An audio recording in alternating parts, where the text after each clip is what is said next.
তো এর আগের ভিডিওতে আপনাদের লক্ষ্মীর ভান্ডার প্রকল্পের নতুন ফর্ম ফিল আপ দেখিয়েছিলাম, অর্থাৎ 2022 সালে লক্ষ্মীর ভান্ডার প্রকল্পের জন্য যে নতুন ফর্ম প্রকাশ করা হয়েছে সেই ফর্ম কীভাবে ফিল আপ করবেন। পাশাপাশি এটাও দেখিয়েছিলাম যে লক্ষ্মীর ভান্ডার প্রকল্পে নতুন ফর্মে কী কী পরিবর্তন করা হয়েছে।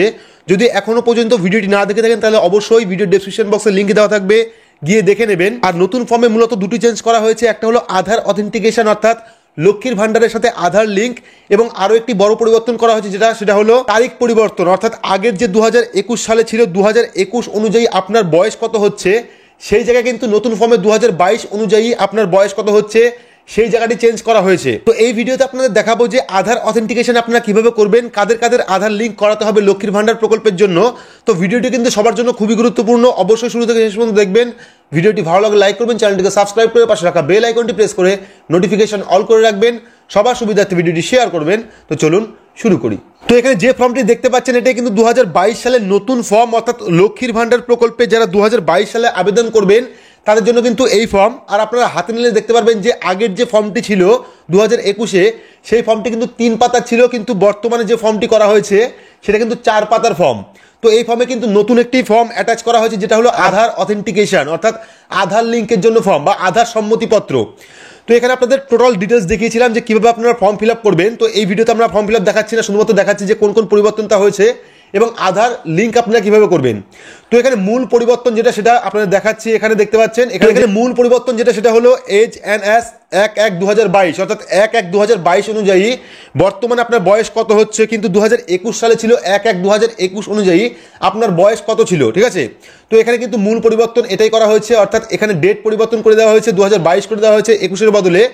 আর যেটা প্রধান যেটা পরিবর্তন করা হয়েছে যাদের সবার লক্ষ্য রাখতে হবে যে ফর্মটার দিকে, সেটা হলো আধার অথেন্টিকেশন। বাদ বাকি যে ফর্মটা আছে সেটা কিন্তু পুরোটাই একই আছে, শুধুমাত্র এখানে সালটা চেঞ্জ করা হয়েছে। সাল চেঞ্জ করার পরে বাদ বাকি কিন্তু কোনো রকম চেঞ্জ করা হয়নি। এখানে সেলফ ডিক্লারেশন ফর্ম একই আছে, অ্যাকনোলেজমেন্ট স্লিপও একই আছে, শুধুমাত্র এই যে 4 নাম্বার যে ফর্মটা অর্থাৎ আধার অথেন্টিকেশন এই ফর্মটা কিন্তু নতুন সংযুক্ত করা হয়েছে। তো ইংরেজিতে হলো আধার অথেন্টিকেশন, বাংলায় হলো আধার প্রমাণীকরণের জন্য সম্মতিপত্র, অর্থাৎ আপনার যে আধার কার্ড আছে তার কিন্তু সম্মতিপত্র, ঠিক আছে। তো এই ফর্মটা আপনারা কীভাবে ফিল আপ করবেন, তো এই ফর্মটা কিন্তু ফিল আপ করার কিছুই নেই, শুধুমাত্র এখানে যে ফাঁকা জায়গাটা আছে এই যে ফাঁকা জায়গাটা এখানে শুধুমাত্র আপনার আধার কার্ড নাম্বার দিতে হবে। অর্থাৎ যে মহিলা লক্ষ্মীর ভান্ডার প্রকল্পের জন্য আবেদন করবেন তার যে আধার কার্ড নাম্বার, শুধুমাত্র সেই আধার কার্ড নাম্বারটা এখানে বসাতে হবে। এখানে কিন্তু নাম লিখতে হবে না, শুধুমাত্র আধার কার্ড নাম্বারটাই লিখতে হবে। এবং পাশাপাশি কিন্তু signature of the Aadhaar number holder, ঠিক আছে। অর্থাৎ এখানে যে অ্যাগ্রি সাইন্ড অর্থাৎ সিগনেচার যার নামে আধার কার্ড তার কিন্তু একটি সই এখানে করতে হবে। পাশাপাশি কিন্তু এখানে নেম অফ অ্যাপ্লিকেন্ট অর্থাৎ যার নামে আধার কার্ড আছে তারও কিন্তু নামটা লিখতে হবে। তো যদি আপনারা চাইছেন যে ইংলিশে ফর্মটি ফিল আপ করবেন সেক্ষেত্রে ইংলিশেও করতে পারেন, এবং যদি আপনারা চাইছেন বাংলায় ফিল আপ করবেন সেক্ষেত্রে কিন্তু নিচে বাংলা অপশন আছে, অর্থাৎ এই যে আধার প্রমাণীকরণের জন্য সম্মতিপত্র।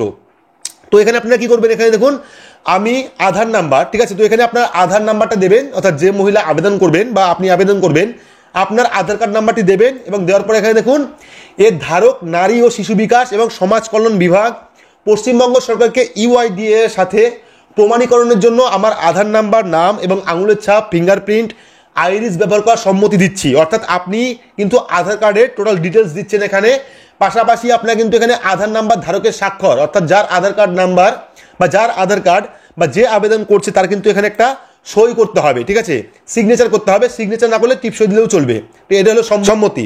তো পাশাপাশি কিন্তু এখানে আবেদনকারী একটি নামও লিখতে হবে। তো এখানে সিগনেচার করতে হবে, সই করতে হবে, এখানে কিন্তু আবেদনকারীর নামও লিখতে হবে। তো এই যে নতুন ফর্মটা, এই নতুন ফর্মে কিন্তু কিছুই নেই, শুধুমাত্র আপনার আধার কার্ড নাম্বারটা দিতে হবে, যেটাকে বলে আধার লিঙ্ক বা আধার লিঙ্ক ফর্মও আপনারা বলতে পারেন। তো নতুনভাবে কিন্তু এই ফর্মটি প্রকাশ করা হয়েছে। আগে 3 পেজের ছিল, বর্তমানে 4 পেজ করা হয়েছে, শুধুমাত্র এই যে আধার যে লিঙ্ক যে পেজটা সেই পেজটাই কিন্তু বানানো হয়েছে। তো আপনাদের কিন্তু এই পেজটা অবশ্যই করতে হবে। তো হয়তো বা আপনারা নতুনভাবে এই ফর্মটা নাও পেতে পারেন, কারণ এখনো পর্যন্ত কিন্তু বহু ক্যাম্পে পুরনো 2021 সালের ফর্ম দিয়ে চালাচ্ছে। সেক্ষেত্রে এখনও কিন্তু সব জায়গায় 2022-এর ফর্ম অ্যাভেলেবেল নয়। যদি আপনারা 2022-এর ফর্ম না পান সেক্ষেত্রে 2021-এর ফর্ম ফিল আপ করতে পারেন। আর যদি আপনারা 2021-এর ফর্ম বা 22-এর ফর্ম পেয়ে যান সেক্ষেত্রে 2022-এর ফর্মও ফিল আপ করতে পারেন। হতে পারে আপনার কাছে 2022-এর ফর্ম নাও থাকতে পারে, সেক্ষেত্রে আপনি 2021-এর ফর্মও কিন্তু ফিল আপ করতে পারেন। বাকি যা নিয়ম ছিল সমস্ত কিন্তু একই আছে, শুধুমাত্র যাদের জয়েন্ট অ্যাকাউন্ট আছে ব্যাংকে, যাদের জয়েন্ট অ্যাকাউন্ট আছে তারা কিন্তু সিঙ্গেল অ্যাকাউন্ট দিয়ে আবেদন করবেন, কারণ এরই মধ্যে কিন্তু একটি নতুন আপডেট এসছে যাদের জয়েন্ট অ্যাকাউন্ট আছে তারা কিন্তু এই প্রকল্পের জন্য আবেদন করতে পারবেন না, বা আবেদন করলে কিন্তু পরবর্তীকালে টাকা পাবেন না। সেক্ষেত্রে কিন্তু আপনারা সিঙ্গেল অ্যাকাউন্ট দিয়ে আবেদন করবেন। যদি আপনার কোনো রকম অ্যাকাউন্ট না থাকে সেক্ষেত্রে কিন্তু আপনি দুয়ারে সরকার ক্যাম্পের থেকে নতুন ব্যাংক অ্যাকাউন্ট ওপেন করতে পারেন। তো এটা গেল আধার লিঙ্কের ফর্ম, অর্থাৎ 2022 সালে কিন্তু নতুন এই ফর্মটি প্রকাশ করা হয়েছে, আধার লিঙ্কের ফর্ম। তো চাইলে আপনারা এই ফর্মটি স্ক্রিনশট নিতে পারেন, বা আপনি ক্যাম্পে গিয়েও কিন্তু আধার অথেন্টিকেশনের ফর্ম লক্ষ্মীর ভান্ডার প্রকল্পের জন্য নিতে পারেন। তো এই ছিল আজকের একটি আপডেট। তো আপডেট কেমন লাগলো অবশ্যই কমেন্ট বক্সে কমেন্ট করে জানাবেন। ভিডিওটি ভালো লাগলে লাইক করবেন, চ্যানেলটিকে সাবস্ক্রাইব করে পাশে রাখা বেল আইকনটি প্রেস করে নোটিফিকেশন অল করে রাখবেন। সবার সুবিধার্থে ভিডিওটি শেয়ার করবেন। তো আজকের মতো এইটুকুই, ধন্যবাদ।